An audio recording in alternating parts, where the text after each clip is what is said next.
And finally, now in this week's commentary, Jason Rosenbaum delves into the news we missed following the tragic death of the King of Pop.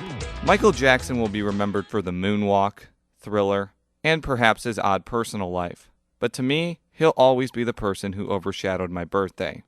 You see, the King of Pop decided to pass away on the 25th anniversary of my birth.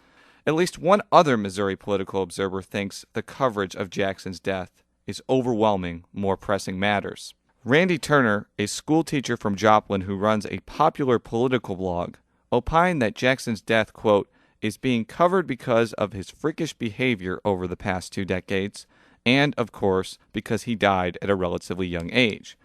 He wondered aloud what would happen if somebody died whose life was marked with groundbreaking accomplishments on the same day as Jackson.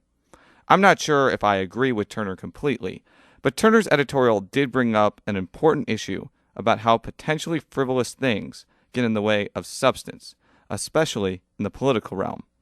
A perfect example of this phenomenon occurred late last month. Governor Mark Sanford of South Carolina made headlines when he disappeared for a few days.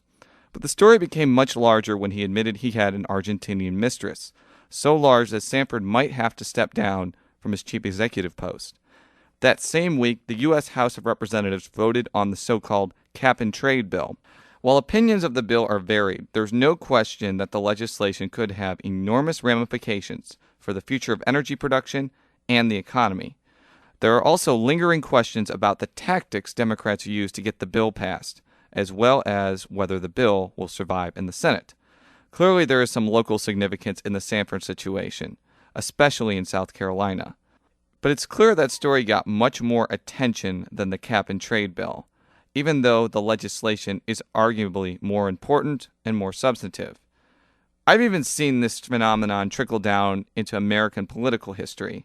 I bet few people can recount, say, the high points of William Howard Taft's administration, but I bet passive followers of the presidency can recite the legend of how the hefty Republican chief executive got stuck in a bathtub.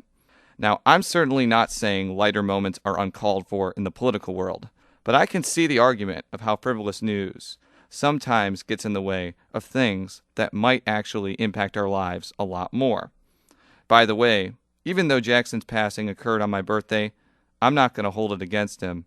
In fact, I sang Black or White at Eastside Karaoke just minutes after my birthday came to the conclusion. Oh, the humanity. I'm Jason Rosenbaum.